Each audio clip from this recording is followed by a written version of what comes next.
Sa natutuhan po namin dito ngayon sa Almanzles Auditorium kung saan dinaganap ang ating Independence Day.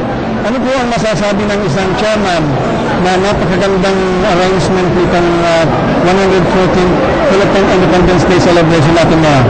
Salamat po, Kabalikat Flor. Una-una po ako'y nagpapasalamat sa binigay na suporta ng ating dating ambasador, ang ating ama sa bansang to, si Ambasador Presidente Relasyon, sa taos puso niyang pagbibigay ng suporta sa lahat ng buong Filipino community na kung saan halos lahat tayo ay naging united dahil sa kanya. Ngayon po, sa itong pagdiriwang natin ng 114th Independence Day, ay isa rin pong kabalikat po rito ang ating mga executive committee na marami pong sumuporta, mga volunteers. Kaya lahat sila ay talagang taos puso ang kanilang dedikasyon para lang matagumpay ang ating selebrasyon. Sa araw na to, makikita po natin na talagang napakaganda po at nagkakaisa lahat ng mga Pilipino dito. At marami tayong programa hinahanda sa kanila dito pa sa foyer at ganun din po sa Al-Majlis. Mayroon tayong mga kanta sa Doha na kung saan ang ating mga Pilipino enthusiast sa mga pagkakanta ay na-expose ang kanilang mga talent. At ganun din mayroon tayong fan show. At dito po, talagang nandito yung extravagant na mga food exhibit natin ngayon, di ba? At mamaya mayroon ng mga cultural dancing tayo na masasaksiyan ng hindi lamang Pilipino, kundi may ibang lahi din. Mr. Estorel, mga ilang po itong mga food stalls na nag-sponsor na dito sa ating venue? Unang-una, nagpapasalamat ako sa ating mga major sponsors. Nandiyan yung Western Union, at nandiyan ang Mawasalat, nandiyan ang Qtol, at ang siyempre yung Damasco. At meron din tayo yung Impact CNC, na kung saan sila po ang nagbigay ng magandang stage natin at ng light and sounds. At ganoon din po, ang Jollibee, nandito rin. Si Governor Chavez Singson sa ating bansa. Oo, nabalitaan ko nga yung Sir Fidel at magkano po naman ang naibigay ni Governor Chavez Singson. Siya po ay talagang nagbigay kagad ng 200,000 pesos na kung saan equivalent to 16,000 reals. Ang ginawa po natin dyan, pinamili po natin ng mga gamit at yun po ay ibibigay natin, ipaparako natin sa libo-libo mga mamayang Pilipino dito ngayon. Yes. At banggitin ko na rin po ang Emirates Airline. Nagbigay po ng malaking halaga. At bukod po dyan, meron pang 4 na ticket na fully flexible na valid for 12 months. Na Doha, Manila, Doha return. Napakaganda po. Sir Fidel, ito yung ating Almanzles Auditorium na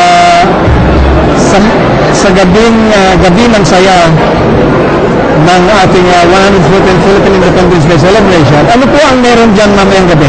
Okay, unang-una po, kasi tradition po natin na mga nagdaang mga taon ay ang ating gala night na tinatawag ay usually nagpapabayad tayo ng 250 tickets per head. Okay. Pero ngayon pong taon na to ay sapagkat maganda po ang nakuha natin mga sponsors, nilibre po natin lahat yan sa lahat ng mga ating mamayang gabi. Mayroon po tayo din mga cultural dance na pangungunahan po ng ating mga talented na mga dancers galing sa Philippine School Doha. At ganoon din po, magkakaroon tayo ng recognition mamaya sa mga organization. Bibigyan natin ng parangal ang lahat ng mga aktibong organization na kung saan sinubuwata po dito sa ating 114th Philippine Independence Day. Napakaganda po ng panuhala ng inyong panunungkulan ngayong taon na ito. Sana po ay pagpatuloy natin sa susunod pang mga taon ang ganitong napakagandang preparasyon ng Philippine Independence Day. Dapat po, sapagkat dito po tayo nagkakaisa rito. Sama-sama tayong lahat sa isang layunin lamang. Opo. Okay. Tama po yan, sir. At binabati ko po kayo ng 114th Philippine Independence Day. Happy Philippine Independence Day po. Opo. At ito po ang tinatawag nating Fiestahan sa Doha.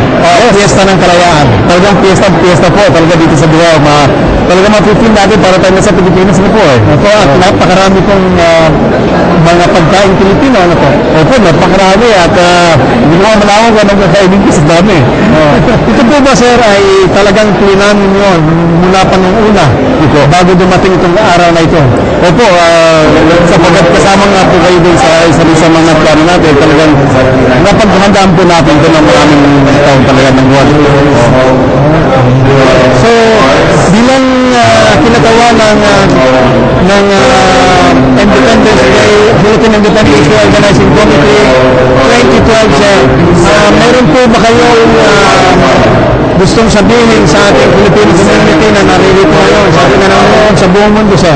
Ang nice ko po parating sa kanila na relax, enjoy, at magsaya, at magkaisa tayo sa ating kaarawan ng ating kalayaan.